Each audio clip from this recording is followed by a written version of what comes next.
जय माता दी। कल की कथा में आगे चलते हैं। इसके पश्चात क्षत्रिय पर्वत की गुफाओं में पहुंच गए जहां भृगुवंशी ब्राह्मण स्थित थे। इस प्रकार गर्भस्थ शिशुओं सहित ब्राह्मणों को नष्ट करते हुए क्षत्रिय इस पृथ्वी मंडल पर घूमने लगे। उन्हें जहाँ कहीं भृगुवंशी बालक, वृद्ध अथवा अन्य भी मिल जाते थे, वे पाप की परवाह किए बिना उन सभी को तीक्ष्ण बाणों से मार डालते थे। इस प्रकार इधर उधर सभी भृगुवंशी ब्राह्मणों के मार दिए जाने पर उन हेय क्षत्रियों ने स्त्रियों को पकड़ पकड़ कर उनका गर्भ नष्ट कर डाला। पाप कृत्य पर तुले हुए क्षत्रियों के द्वारा जिन स्त्रियों के गर्भ नष्ट कर दिए जाते थे, वे बेचारी अत्यंत दुखी होकर कुर्री पक्षी की भांति विलाप करने लगती थी। तब अन्य तीर्थवासी मुनियों ने भी अभिमान में चूर उन हेयवंशी क्षत्रियों से कहा, हे क्षत्रियों, तुम लोग ब्राह्मणों पर ऐसा भयंकर क्रोध करना छोड़ दो। हे श्रेष्ठ क्षत्रियों, तुम लोगों ने तो अत्यंत निंदनीय और अनुचित कार्य आरंभ कर दिया है, जो कि तुम लोग भृगुवंशी ब्राह्मण की पत्नियों का गर्भोच्छेद कर रहे हो। अत्यंत उग्र पाप अथवा पुण्य का फल इसी लोक में प्राप्त हो जाता है। इसलिए कल्याण की इच्छा रखने वाले प्राणी को गर्हित कर्म का परित्याग कर देना चाहिए। तत्पश्चात क्रोध में भरे हुए उन हेय क्षत्रियों ने उन परम दयालु मुनियों से कहा, आप सभी लोग साधु हैं, अतः पाप कर्मों का रहस्य नहीं जानते। छल छद्म को जानने वाले इन ब्राह्मणों ने कपट करके हमारे महात्मा पूर्वजों का सारा धन उसी प्रकार छीन लिया था जैसे कोई लुटेरा किसी पथिक का धन छीन लेता है। वे सभी ठग, दंभी तथा बकवृत्ति वाले पाखंडी हैं। आवश्यक कार्य पड़ने पर हमने विनम्रता पूर्वक इनसे धन की याचना की थी, किंतु इन्होंने नहीं दिया। यहाँ तक कि चतुर्थार्थ शतविधि पर भी धन मांगने पर हम याचकों को अत्यंत दुखित देखकर इन निष्ठुर ब्राह्मणों ने हमारे पास नहीं है ऐसा कहा। महाराज कार्तवीर्य से धन प्राप्त करके इन्होंने किस प्रयोजन से धन की रक्षा की। इन्होंने ना तो यज्ञ किए, ना तो याचकों को प्रचुर दान दिया। ब्राह्मणों को कभी भी धन का संग्रह नहीं करना चाहिए। यज्ञ करने, दान देने और सुखोपभोग में यथेच धन का उपयोग करना चाहिए। हे विप्रो, पास में धन रहने पर चोर, राजा, अग्नि तथा धूर्तों से महान भय कहा गया है। जिस किसी भी उपाय से अपनी ही रक्षा करने वाले को धन छोड़ देता है अथवा वह व्यक्ति धन छोड़कर स्वयं मर जाता है और दुर्गति को प्राप्त होता है।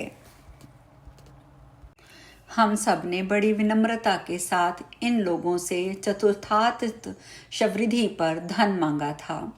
फिर भी लोभ के कारण संशय में पड़े हुए पुरोहितों ने हमें धन नहीं दिया।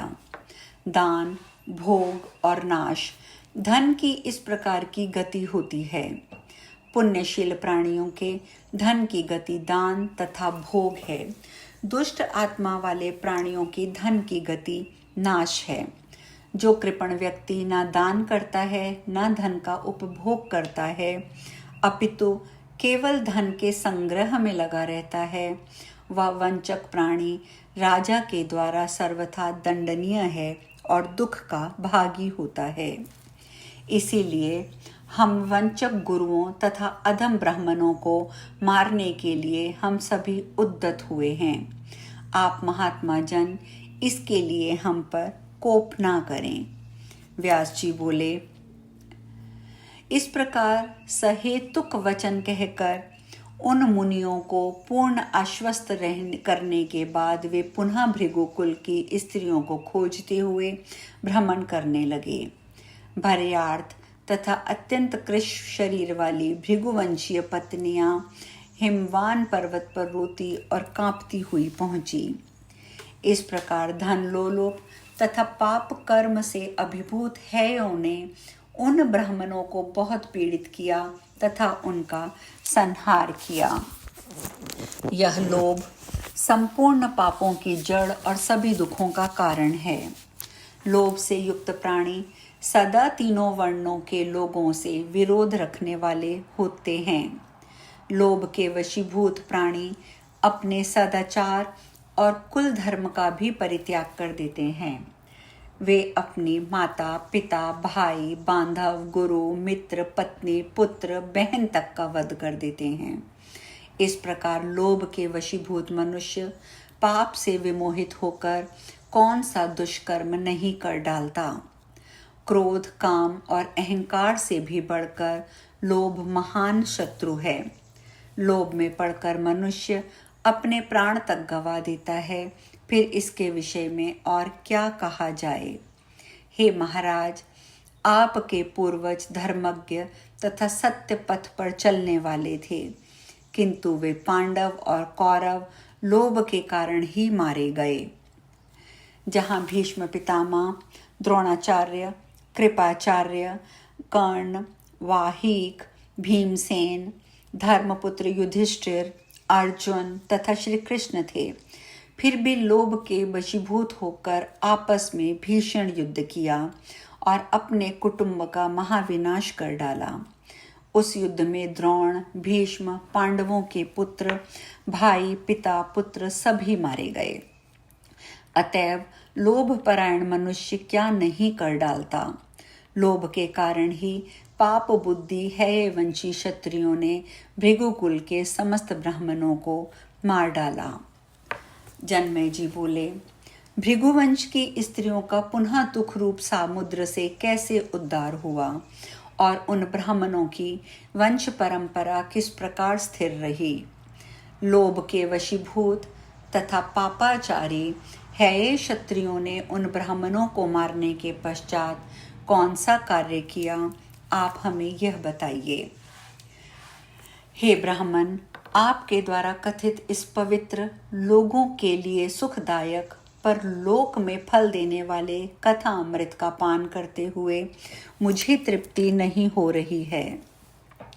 व्यास जी बोले, हे राजन, सुनिए, वे स्त्रियां उस भयावह दुख से जिस प्रकार मुक्त हुई, अब मैं उस पापनाशिनी कथा का वर्णन करूंगा। हे राजन, जब क्षत्रिय हेहे भृगुकुल की नारियों को बहुत पीड़ित करने लगे, तब वे भयभीत और निराश होकर हिमालय पर्वत पर चली गईं। उन्होंने वहां नदी के तट पर गौरी की मृण्मयी प्रतिमा स्थापित करके निराहार रहते हुए उपासना में लीन होकर अपने मरण के लिए पूरा निश्चय कर लिया। एक समय स्वप्न में भगवती जगदम्बा ने उन उत्तम स्त्रियों के पास पहुंचकर कहा, तुम लोगों में से किसी की जंघा से एक पुरुष उत्पन्न होगा। मेरा अंशभूत वही शक्तिमान पुरुष तुम लोगों का कार्य सिद्ध करेगा। ऐसा कहकर पराम्बा भगवती अंतर ध्यान हो गईं। जागने पर वे सभी स्त्रियां बहुत प्रसन्न हुईं। उनमें से किसी चतुर कामिनी स्त्री ने, जो भय से त्रस्त थी, वंश वृद्धि हेतु अपनी एक जंघा में गर्भ धारण कर लिया। जब उन हेय क्षत्रियों ने व्याकुल और तेज युक्त उस स्त्री को भागते हुए देखा, तब वे इसके पीछे दौड़ पड़े। यह गर्भ धारण करके वेग पूर्वक भागी जा रही है, इसे पकड़ लो, इसे मार डालो, इस प्रकार कहते हुए हाथ में तलवार लेकर वे उस स्त्री के पास पहुंच गए। भय से घबराई हुई वह स्त्री अपने समीप आए हुए उन क्षत्रियों को देखकर रोने लगी और पुनः गर्भ रक्षा के लिए भय से विहल होकर जोर जोर से विलाप करने लगी।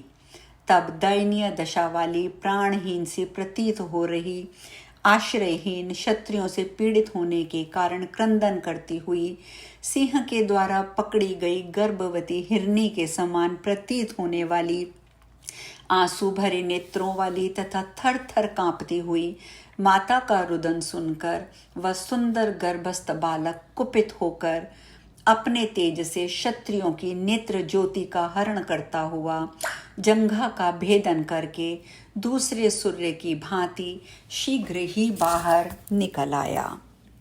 आज हम कथा में यहीं विश्राम लेंगे। शेष कल। जय माता दी।